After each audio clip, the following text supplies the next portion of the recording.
Good afternoon, Presbytery of Philadelphia and friends of our presbytery. We are gathered for this final swan song of the program year, Conversations at the Well, to discuss the value of our youth and children coming alongside our youngest disciples and the learnings and leanings that we've had from some of our leaders who've been walking with you throughout this season of pandemic. Our vice moderator today will be the Reverend Ted Mingle, who will be moderating today. We're grateful for his leadership and we're looking forward to the sharings that we will get from these saints. I'm going to invite us now into a moment of prayer, and then I will turn it over to Ted Mingle. Pray with me.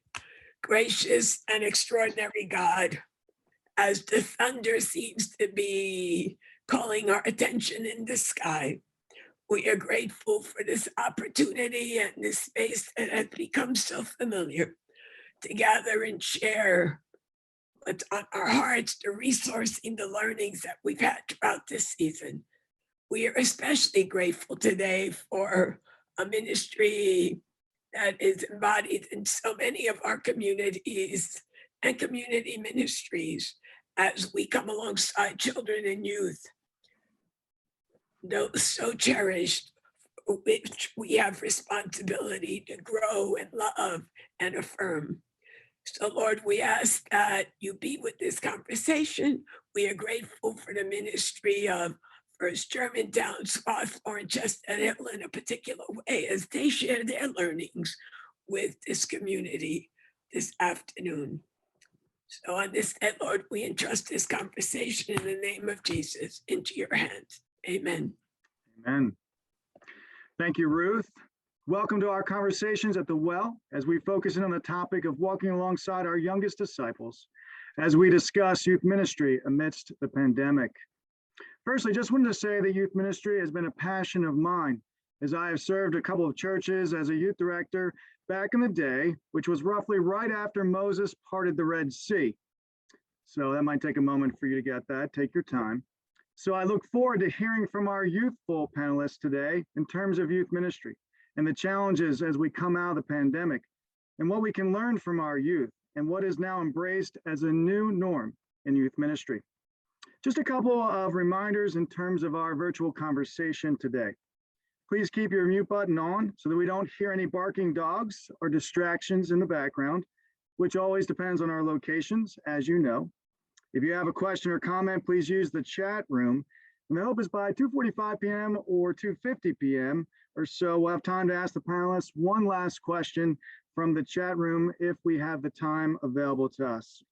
With that being said, I will now introduce our panelists. We have Elder Cantina Lee Lundy, who is the program director of the Freedom School that meets out of the First Presbyterian Church of Germantown. Welcome, Cantina. We have the Reverend Alex Evangelista, who is the Associate Pastor for Christian Formation and Technology at Swarthmore Presbyterian Church. Welcome, Alex. And finally, we have the Reverend Brian Russo, who's the Associate Minister of Youth and Senior Adults at Chestnut Hill Presbyterian Church. Welcome, Brian. At this time, I now have a couple of questions for our panelists. And the first question is this: what do you believe are the primary concerns and challenges youth are facing today? And how has the pandemic impacted this reality?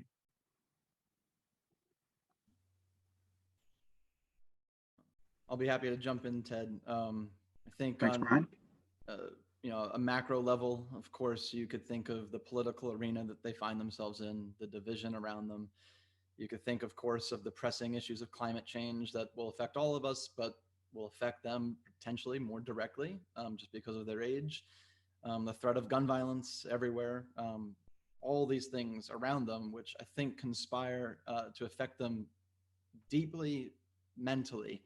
And I think so, like their mental health, their mental well-being is, I would say, probably more at risk than a lot of other generations because of those macro pressures, but also the ones that happened pre-pandemic too.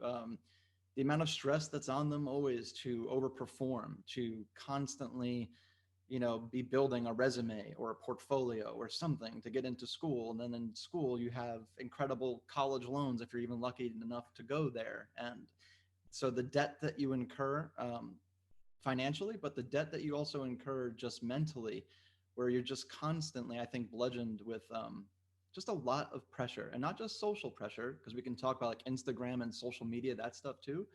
But there's just a lot on their plate in a way that, as someone who's approaching 40, I didn't have at all.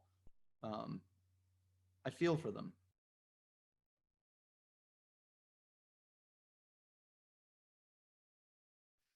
I have to totally agree with everything that you brought up. And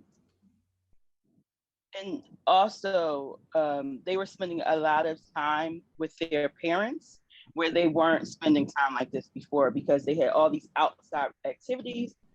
And now they're in this one space with their parents. And it's like, I really don't know what to do with this time, how to have conversations, how to even deal with their teachers, because teachers were putting like this abnormal amount of pressure on them to complete assignments, to do other things, where they would be, I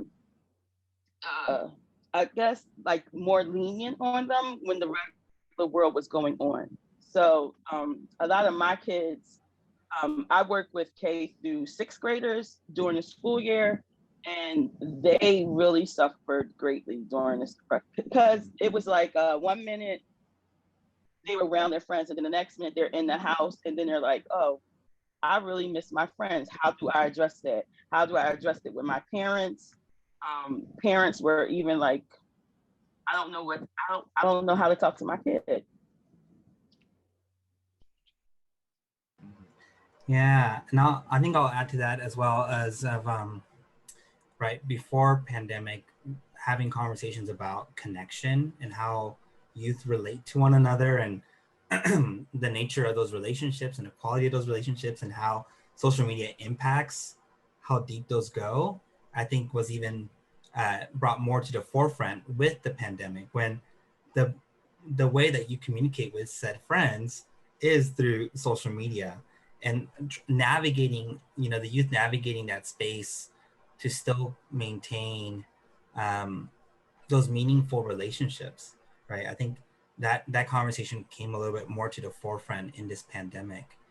I also will echo many of the things that Katina and Brian are speaking to. Mental health being a really big one, that coming to the forefront, and how that is a needed conversation that needs to happen within church spaces. The other concern that I saw that youth are facing, and that really came into more of the forefront in the pandemic, was how they're relating their faith to how it impacts their lives. Because now, how many of our youth are actually watching our services, right? Our online services. And it comes into, I think, the question of, why do I go to church? And they're asking these really great questions that I love dialoguing with them about, because they're seeking to connect. How does faith really inform my identity? And before that question is even asked, if they wanted to inform their identity. So I think I see that was present beforehand, but I think it came more to the forefront when they can decide not to join online worship service. They can do something else. So I think that comes to mind as well. And piggybacking off of Alex, I think it was about the social injustice and how does my faith fit into that arena of things. Like, how do I act out my faith, or if how do I act out my faith where I'm speaking to the injustice of other people and also the injustices that I may experience. My niece is 17 years old, and she was constantly sending me TikToks about faith and then asking me questions. And I had to let her know that, this is my faith, and I can tell you what I feel, but you need to develop your own faith. And I'm willing to walk along with you with this, but I can't give you a short answer, because that's not my arena. That's not something I do or whatever. So it was very interesting to me. And it led me to encourage other parents to spend time just talking about their faith with their kids. And piggybacking on both of you too, the identity formation you brought up, I mean, that's already such a trying time in a teenager or tween's life, right? To figure out who they are as a person of faith, who they are, you know, as they figure out their sexuality, all those concerns, right? And then you extricate them from the places where they are really helped to figure that out. They struggle figuring it out in person, but you take them out of that, right? And you put them behind a screen for a year. And, you know, maybe for us, a year lost, you know, we look kind of the same. But like a year for them, that's a big chunk of percentage of that identity, you know, crises, the identity formations, those flowering periods where they can finally figure out who they are with their friends and with their classmates, and to take them out of that space, I think just set back a lot of kids. And, you know, Alex, too, like we've had several kids who, you know, have really struggled mentally. And I think even bouncing back and going back to school, it's just gonna be hard for them to get back into that swing because they were already kind of on the outskirts anyway. And now it's like, come on, welcome back after a year and a half of losing that practice when they were just taking baby steps to finally feel comfortable. It's just making it, I think, exponentially harder for a lot of those kids who already were suffering with confidence issues and identity issues. Appreciate the reflection, Brian, Alex, and Cantina. And to your points that you've made, I mean, mental health with our young folk has always been a challenging time, especially for adolescents. And then you add in this pandemic of not being able to be with their classmates, more time with their parents, Cantina, which would definitely be stressful. As I think about my own time growing up, I look forward to going to school just to have a little bit of a, you know, separation. But maybe there's opportunities for families and for parents to connect with their children, maybe in a way that they haven't had the opportunity to be present in their lives before.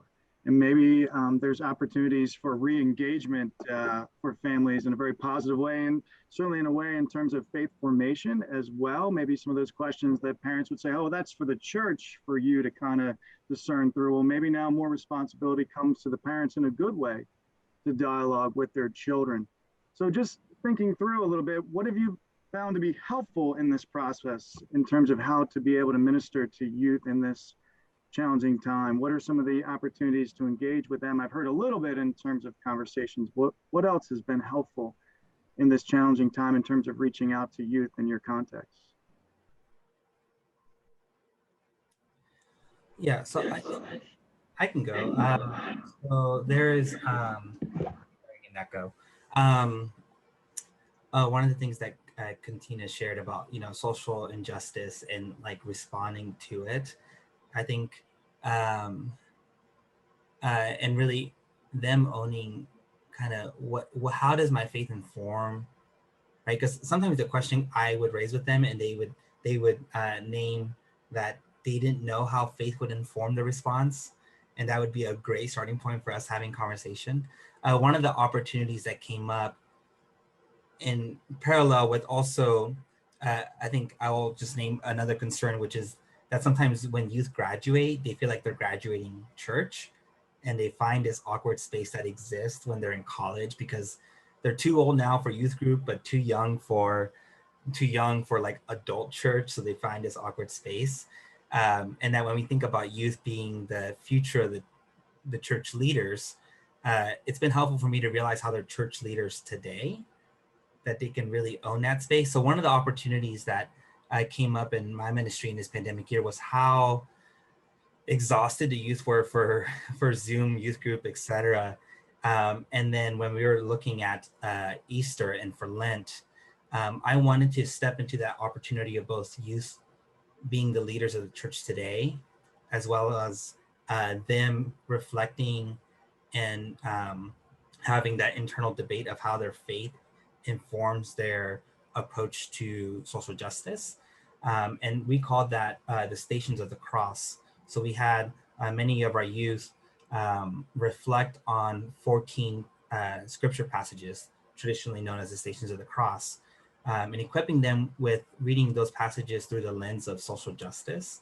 Like, how does this passage inform your how you think about incarceration, how you think about gender equality, how you think about gender inclusivity.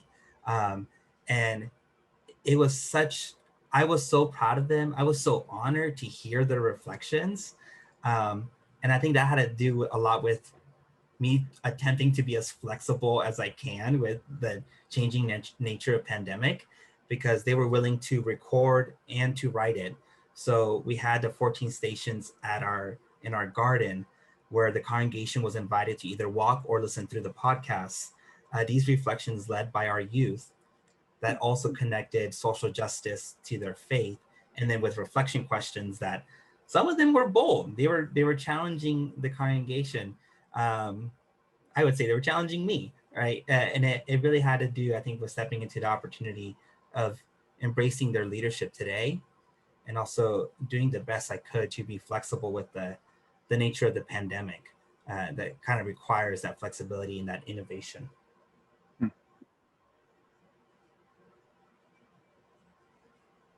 I love that idea. One of the things that our church did was, because my niece has many questions, like I said, she's very inquisitive and she's willing to have conversations with people. But I wanted her to hear it from someone else, not just her aunt. So we came up with this thing called Hot Topics with Pastor Rebecca. Rebecca Stigers is our senior pastor at First Church, and she met with the kids for like 45 minutes, just her and the kids, and they could ask her anything. And Madison came away with, oh my gosh, my pastor cares about me. And she started writing questions down so she could be prepared for the next time they had meetings or anything. And that was more powerful than anything, because that established a conversation with another group of people that she maybe never would have had these types of conversations with. A part of Freedom School that really encourages kids to be a part of their community and things like that, we created a book list. So that way parents can read books with their kids about social justice issues, and then have questions to not feel like, oh, I'm so overwhelmed by this question, but just an open-ended question so they can really talk and have conversations. So it was really an awesome period to connect parents with kids. I really work with a lot of parents, so that's kind of my focus too, just to make them aware that they don't have to be scared to have conversations with their children. Yeah, sharing, I think a lot of your own experiences, at Chestnut Hill before, we've always had good conversations. We've had lots of our kids, have always had lots of questions and concerns about, their faith, where they find themselves in the world, but none more so than this past year. And, a lot of what we've done before at times, and I've fought this, and I've felt, like I'm letting people down. You almost feel like just you're an entertainer sometimes at youth group. You can fall into programming and events, and we'll do this. It'll be so much fun. And then you leave like a little sliver of conversation time. We'll have a little devotion before or after all the energy gets like expanded, right? And so, but because of the nature of the pandemic, and when we finally started meeting in person, but outside with masks, but we were still keeping distant, all those things that we used to do didn't happen anymore. The meal sharing, the games. So we had to come up with a much more conversational approach youth group time.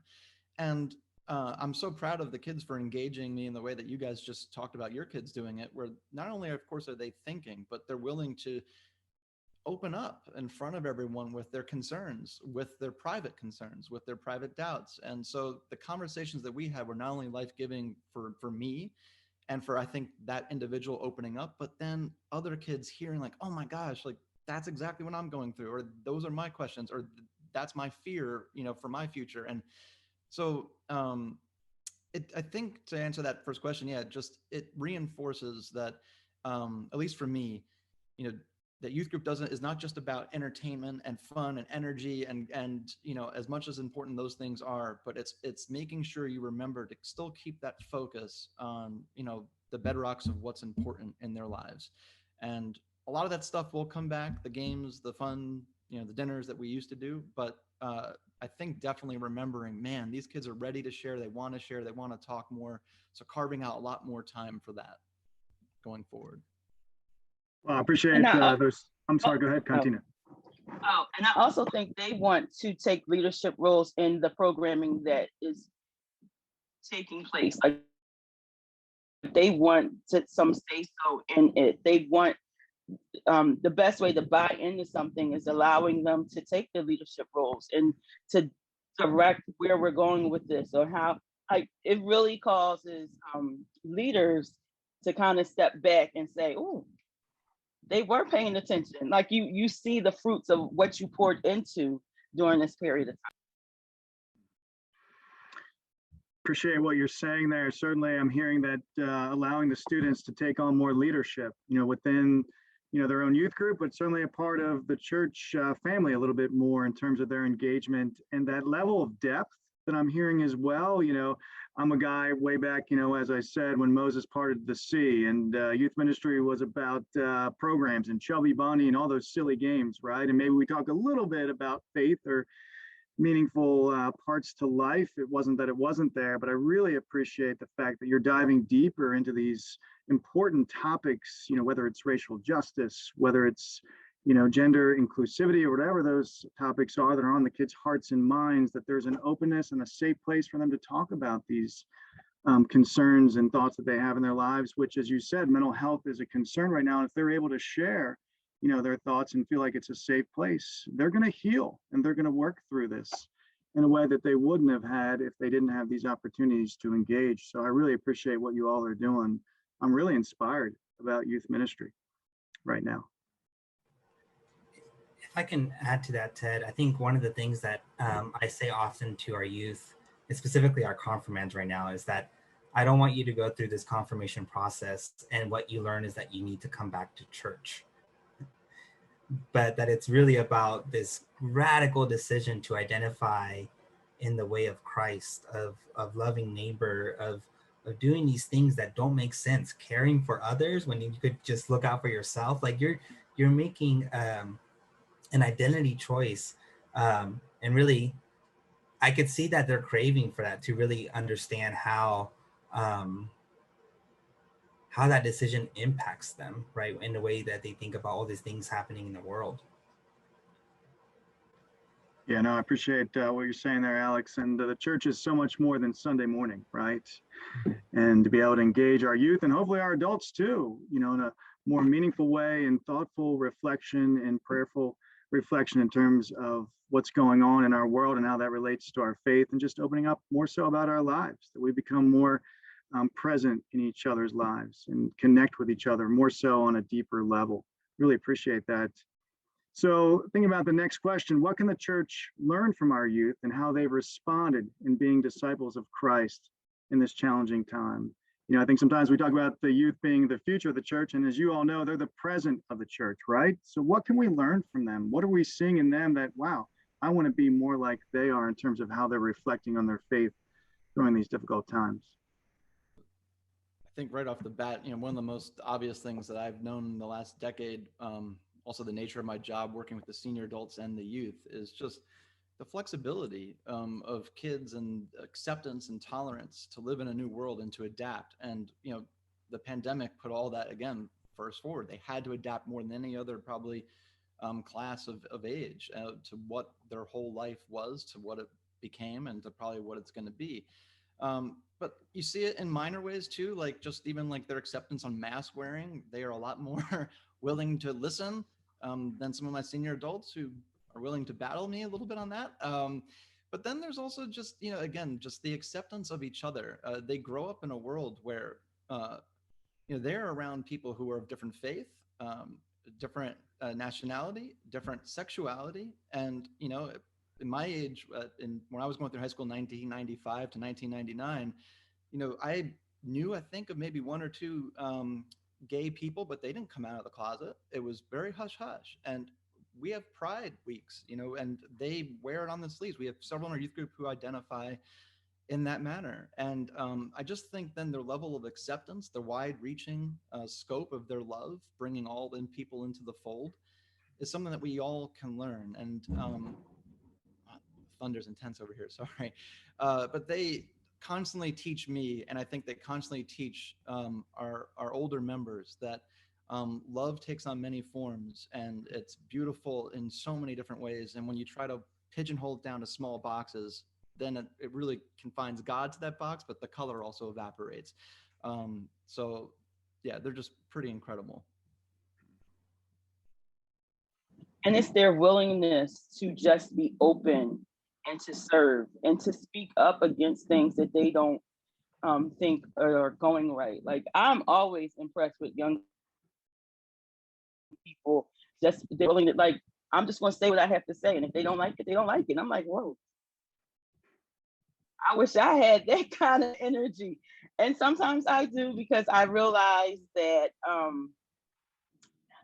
have to be mindful that in many white spaces, I may be the only person of color in those spaces, and that I need to be my authentic self. So then next time someone else that looks like me and talks like me and that kind of thing comes into that space, those people around that table are ready to hear whatever that person has to say. I'm sorry, I was reading the message. Message, yeah. Yeah, and I think something that I've learned from our youth is how they're finding faith, how they're finding Christ in a lot of the things that they bring up. That, right, when we talk about mental health, like how that is how pursuing mental wellness is a spiritual practice, and like they themselves being able to name that, I think kind of opens my own eyes to how the good news is present, how when I do self-care, that's tied to my value of Imago Dei, that if God loves me, I should also love myself.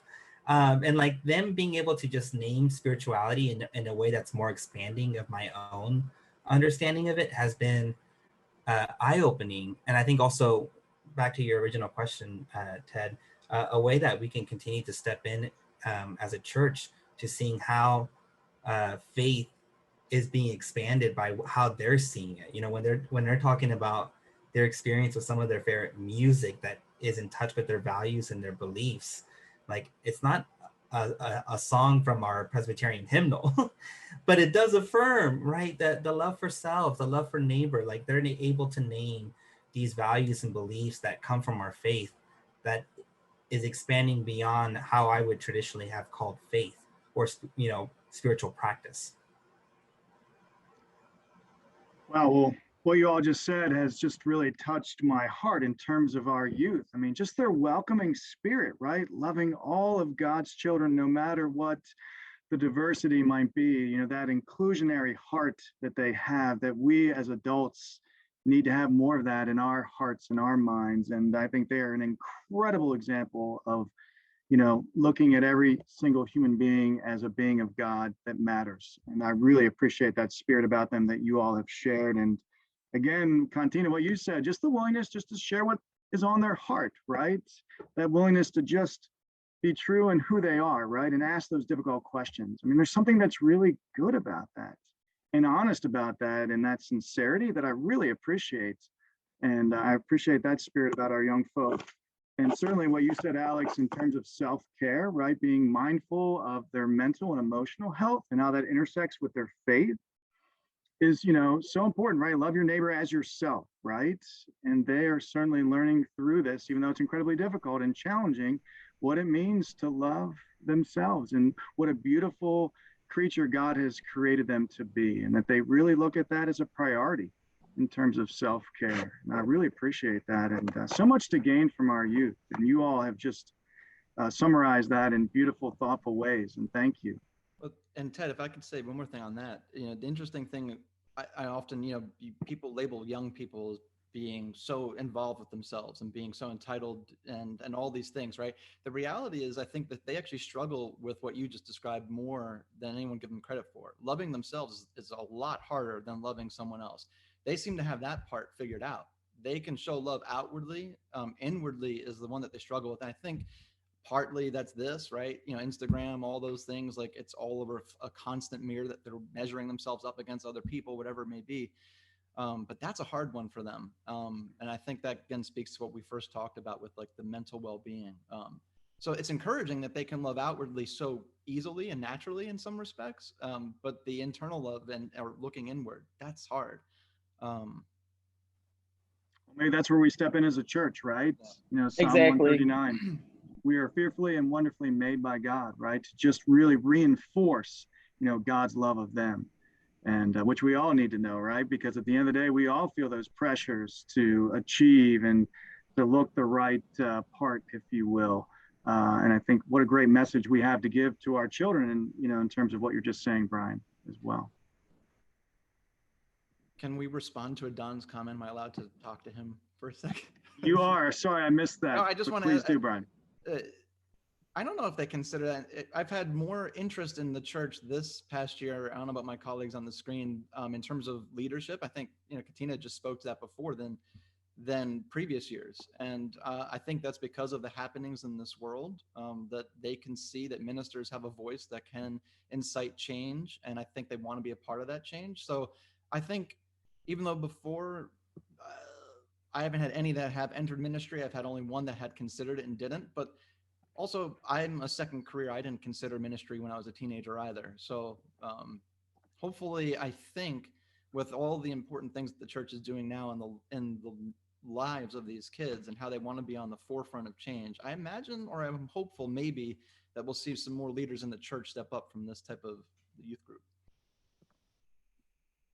Yeah, amen to that. Certainly would love to see more of our young folk feeling a call to serve in the ministry for sure.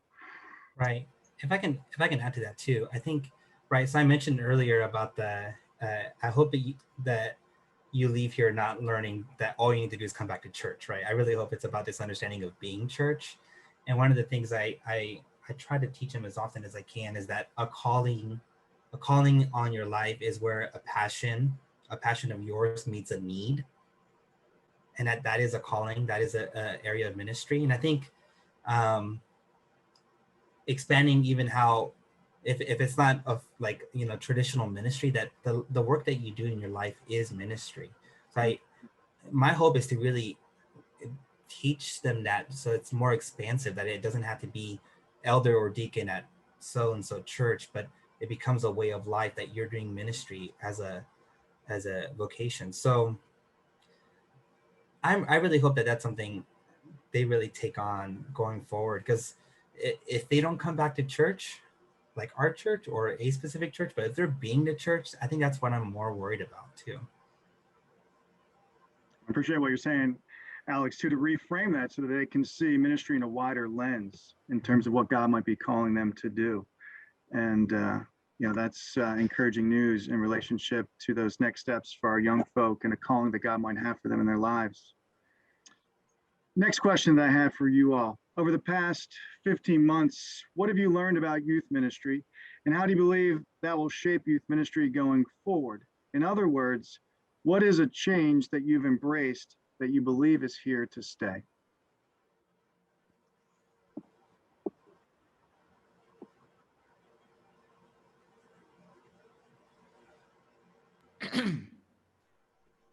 Seems like we've talked a lot about some of these things, at least from my perspective. I mean, the tech stuff will be here to stay, obviously addressing that. Our church is doing live streaming.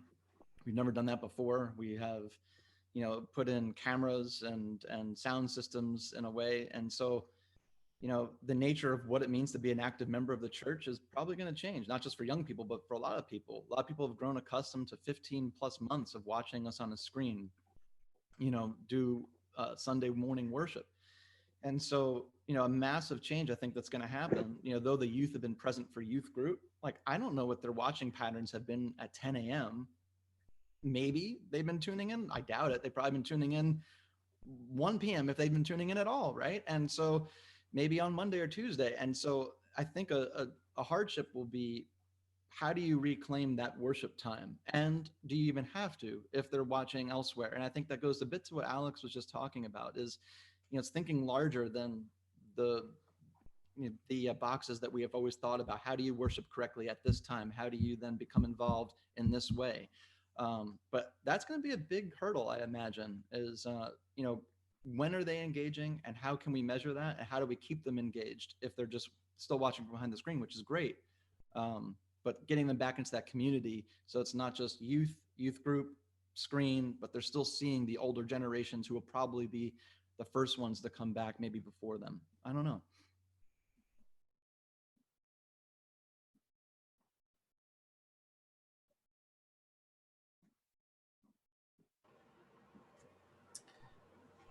Go ahead and continue if you're going to go. No, go, Alex. I'm still debating what exactly I want to say. But I think part of it also is how to reconnect the church to the young people, like the seasoned saints, as I call them, because you see kids around, you speak to them or whatever. My church has been really trying to pair our young people up with some seasoned saints, so that way the reconnect, like we start in these little groups, and then we eventually come back and do all the things, but reconnecting everyone to each other, because we've been gone for 15 months, and in these 15 months you may be different and I may be different as an adult. So I'm overwhelmed sometimes thinking about it, to be honest.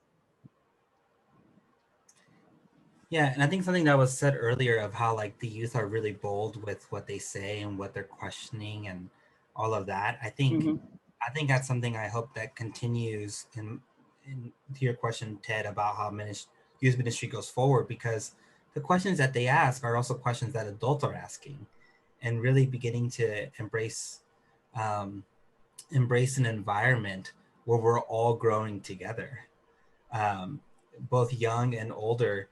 That it really is this environment of let's discern this together, let's doubt together, let's be faithful together, all of that. I think really embracing that.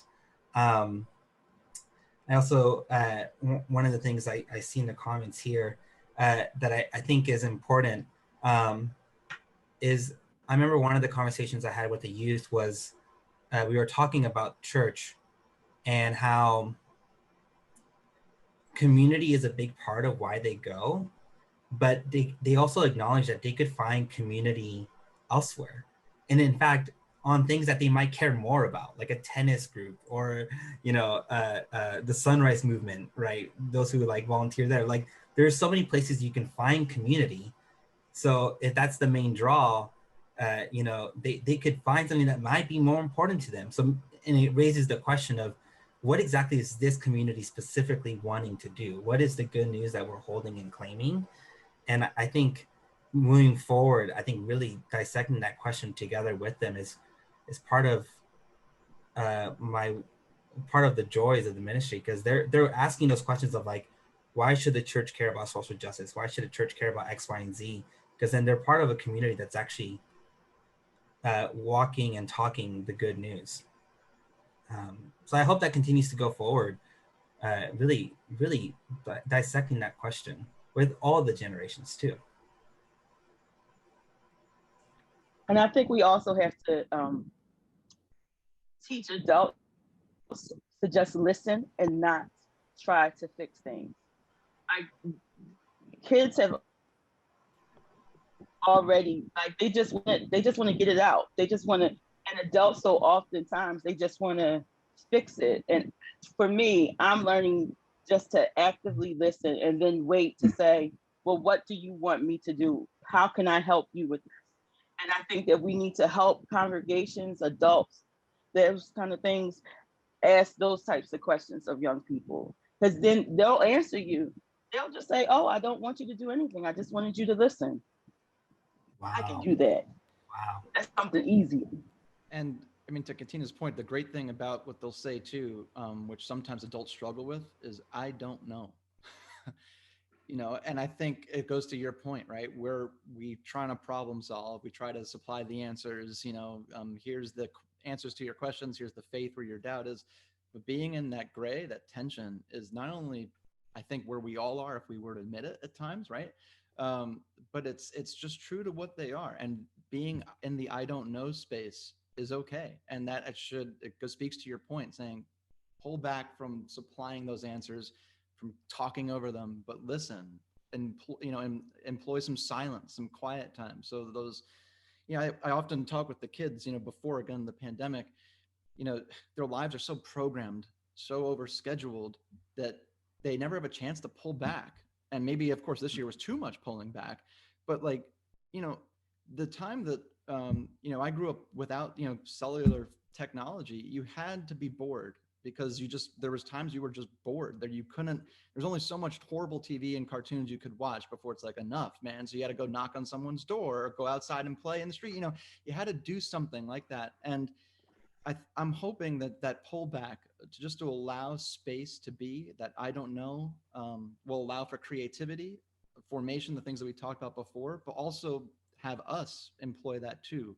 We don't need to program all minutes of their day, but give space to have quiet and discernment.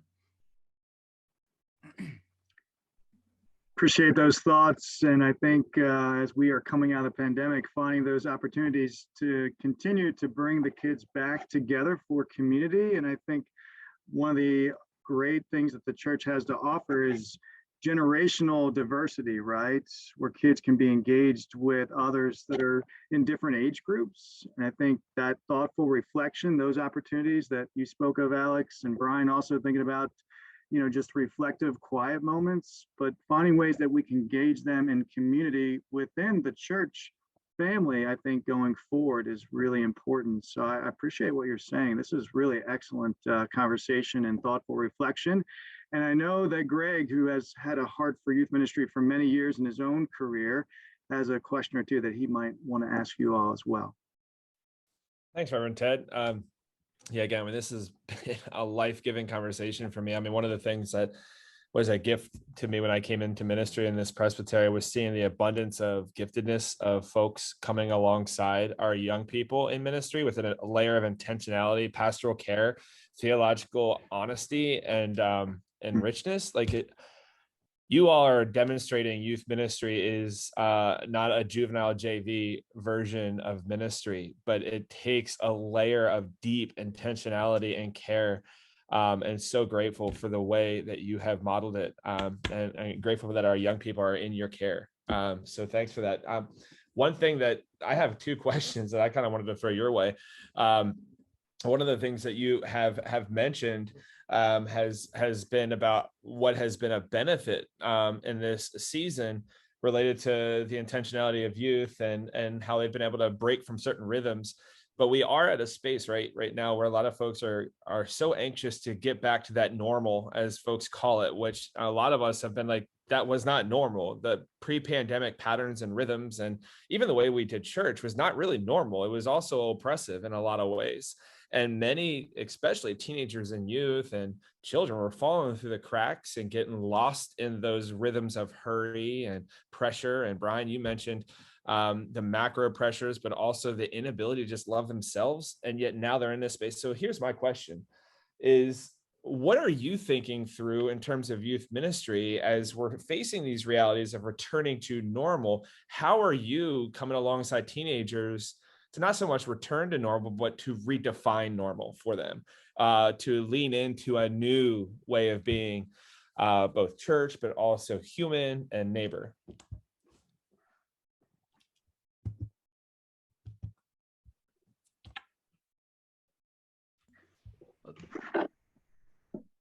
I mean, I think some of probably what I spoke too much about before is one of those ways is in Chestnut Hill, at least, just bearing, I think, repeating myself, but like they're just scheduled. And how do we slow down? And how do I walk alongside them and telling them that's okay is a really important piece going forward for their mental health. And it's something that, you know, doesn't, one of you said it before, you know, they leave our youth group and they graduate to that unknown space, and then they kind of get shuttered off to college, and, you know, you keep up with them over texts or whatever it is, but they need to have that education, that quiet time figured out, you know, especially when they go off to that next place that's going to keep moving them forward. And I mean, you said a lot to that, Greg, and there wasn't really a lot of normal or what should have been normal before.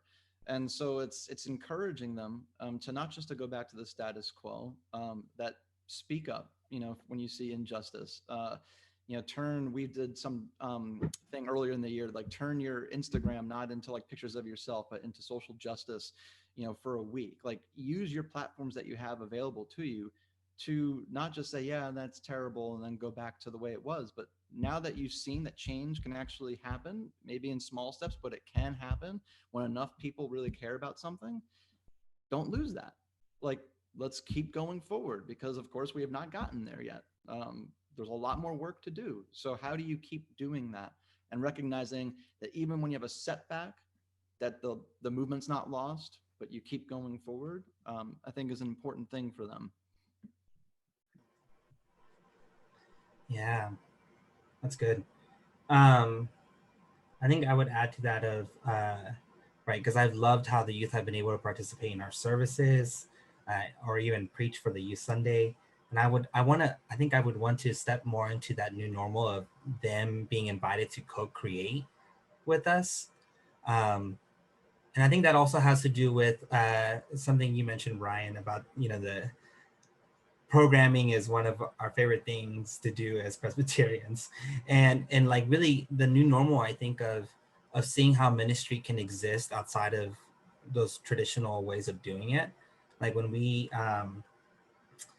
had a whole mental health march, instead of having Zoom youth group gatherings, they were challenged to do mental health wellness checks throughout the month of March, with 2 check-ins with the mental health therapist who was at the youth group hour, but that they would just like share what they were doing for self-care. And if they did it, they got a really cool sweater from selfcaresforeveryone.com that, maybe said empathy, or you are enough is the one I have, right? And just like, I realized that doing ministry in different modes, that's not maybe the traditional way, is still doing ministry, right?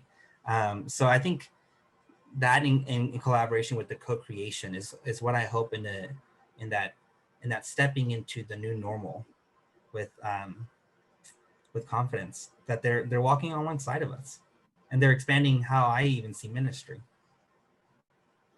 I love the idea of co-creation with kids. I love kids being a part of the process of programming, and even I love the idea of kids doing programs for adults. Then that way it's a real, adults get to see them in leadership roles and see how serious they are about things. And I really enjoy whenever I get the opportunity to encourage kids. You can do it. Just go ahead. Don't be scared. They probably scared too. So it's just that part of the process of getting adults to understand that our kids are able to do things. We set this foundation. You pour into it, then why not let it flourish? A part that I love about Freedom School is that every week we focus on something. Like, I can make a difference in myself. I can make a difference in my family. I can make a difference in my community, in the world, with hope, with education, hope, and action. And when kids understand that, they put power to it, they put feet to it, and they are the ones that are going to make the change. Because, the seasons ain't a little set in their ways sometimes about things, but kids are going to be the ones that really push the envelope for us in the world and in ministry. I mean, this is brilliant. I mean, I'll ask a follow-up question here before I turn it back to Ted, who has a couple questions too. I mean, this is the idea of co-creating and being a part of the process. This ministry of empowerment of our young people is deeply embedded in the history of youth ministry too. I think so often we think that this is a new thing, but I mean, youth ministries have been doing this for a long time. Some have abandoned it on occasion, different seasons, but really, I mean, churches have, and folks that have been invested in youth ministry have been crying out, invite youth to be a part of the process for a long time. And I'm glad that it's taken on a different layer of hearing. A last question that I have, and continue, you kind of referred to some of the stuff that you talked about how kids are spending more time at home with their parents on occasion, but also missing the time with their friends. I'm going to flip that a little bit and ask this question. What about youth for whom the pandemic has exposed even more so the absence of peer or parental relationships? I think of the amount of young people who may have been realizing not only how much they miss social interactions, but maybe the feeling of not being included in the midst of a pandemic is even more heavy. And even more so, some kids have been left at home for a long time by themselves. Even though the pandemic's going on, there's plenty of young people who are still at home by themselves in a way they never would have been before, and having to really grow up real fast or be careful in how they're maintaining their own health and whatnot. So I just wanted to see how you all have spoken to that in your context related to those gaps that have been exposed.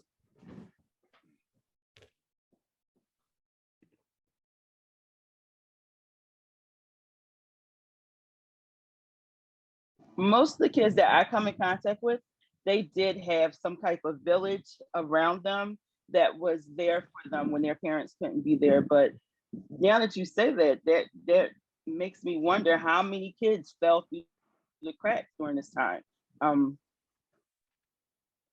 Wow. I don't think I even thought about it like that.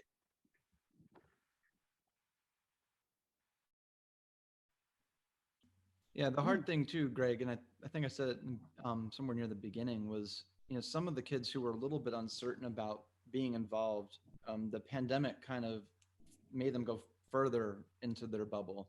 And so they further slipped through another crack, and now actually the idea to pull them back in is something that they don't even want to do. A couple of the kids have asked if they can keep doing virtual school in perpetuity, which I think for the most part, kids don't want to do.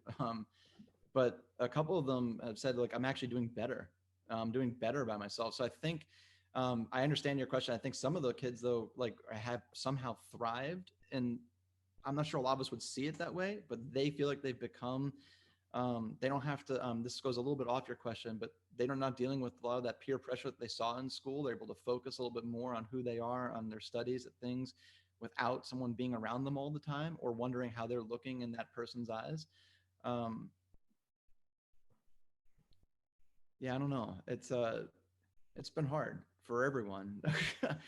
And I think the kids have done remarkably well, but there's definitely some that I think might have slipped through even further that we'll have to pay closer attention to if we haven't seen them. Right. I think, and part of what comes to mind is how there's a conversation of momentum, that a pandemic, when all the programming stops and everything you're doing, and then you don't see the youth for a while, like starting up again it's like trying to get a train moving. It's about creating momentum. I think your question, Greg, also raises to me again the conversation I keep having with myself is like, how are we equipping parents and the families, right? And I think this has been mentioned before already in our time, but right, even having conversations with your parents and kids, one of my favorite resources is the Growing With book by Fuller Youth Institute. It talks about how typically youth and parents grow apart in their teenage years, but what does it mean to grow with them? And even having that approach that, like, I as an adult or as a parent don't know everything, so I will grow, like, really embracing that conversation. I think, Greg, your question raises to me again, how do we continue to equip parents to, when the youth are home alone or having these questions or feeling isolated, that you can really find a friend in the parent. You can grow with them. So that comes to mind when you raise that. I also agree with Katina. It also, your question raises for me if I should really think further on that question of the youth that maybe have slipped through the cracks. Well, and the other, I mean, just following up on that, Alex, real quick. I mean, these kids have got a real crash course in the harshness of adult life, where things out of nowhere are just dropped. People out of your life disappear. A divorce will happen. A job will say, thanks for being here for the last 15 years. We don't need you anymore. And so in some ways that's closed the gap to how youth and adults can communicate, because we all went through this just sudden loss that none of us really understood how long would be. We thought maybe a month in the beginning and like 15 months later. And I mean, all of us in our lives, our adult lives, have gone through that, where how long can this valley, last? How deep can it go? That in some way, hopefully then it encourages the adults to share those experiences, that as harsh as this was, not that prepare for more of it, but it kind of strengthens them a little bit, maybe for the things that we just walked blind into when we got older, without any of that experience of things just being, the rug being pulled. It's good. Appreciate again our thoughtful reflection from our panelists, and Greg, your questions as well. We do have one question coming from Facebook Live that I wanted to give our listeners an opportunity so that they can be heard as well. And the question is coming from John Saul. How are you thinking about rebuilding community among young people and intergenerationally after so much time apart or Zooming or isolated by these realities of the past year?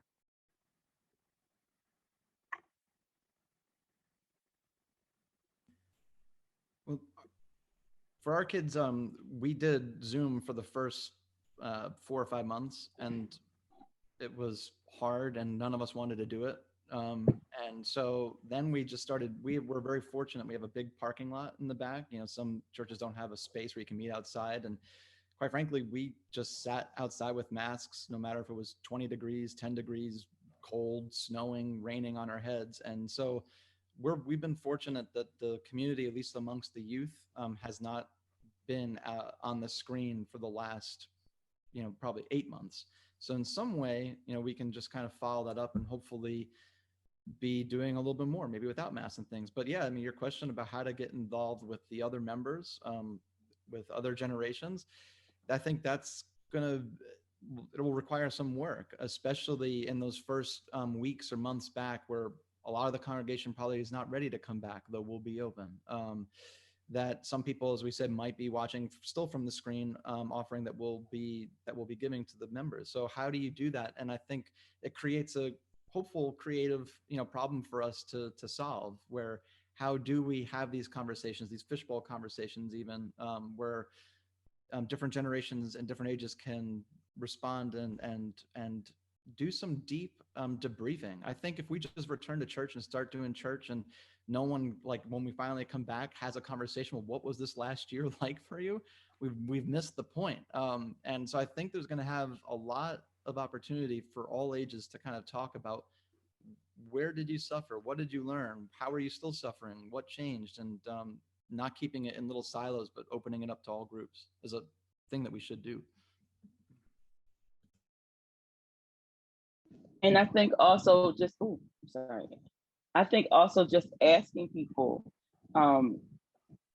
what would you like to see going forward? How would you like to do church? How can we help with reconnecting to each other?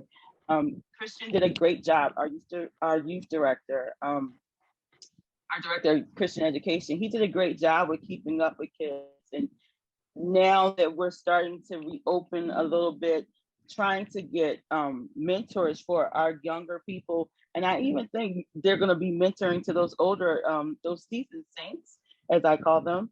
And that's a way of building community or whatever. And then hopefully it'll grow to the larger church or whatever. Like we really have to be intentional about when we reopen and that kind of thing, and reconnecting people. There has to be like serious, I hate to say programming, but we have to be mindful that some people may not come back, and that we still need to do church and do fellowship with them. Right, yeah.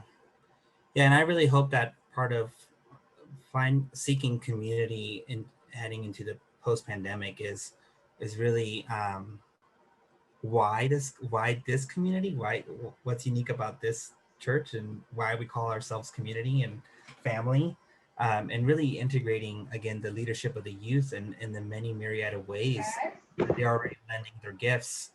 I think that's one of the ways of really creating that community. I had something else in mind, but it escaped my thoughts. So if it comes back, I'll mention it. But. We've got 3 minutes for it to come back, Alex, so no pressure, by the way. I love when a young person forgets their train of thought, because it just makes me feel better as an old guy. So thank you for that too, Alex. You've encouraged me.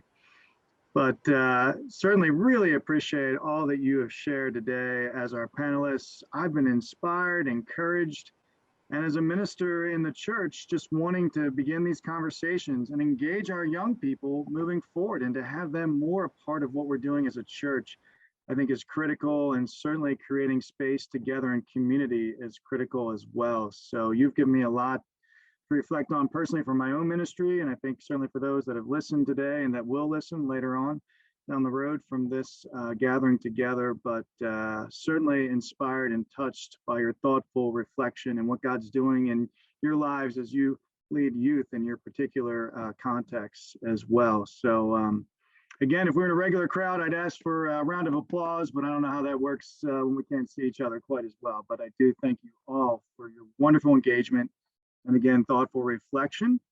And now I'm going to hand it over to Greg as he closes us out with a word of prayer. Thank you, Reverend Ted. Thank you to the three of you for your incredible insights and empathy alongside our teenagers. So let's pray.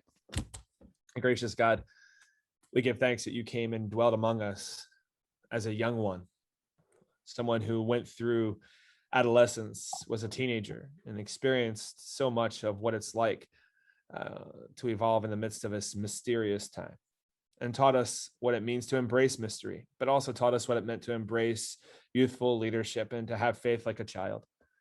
And God, we thank you for the three on the screen who walk alongside the youngest of our disciples, meet them where they are, offer pastoral care as they need it, remind them that they are indeed beautiful and expansive reflections of the Imago Dei.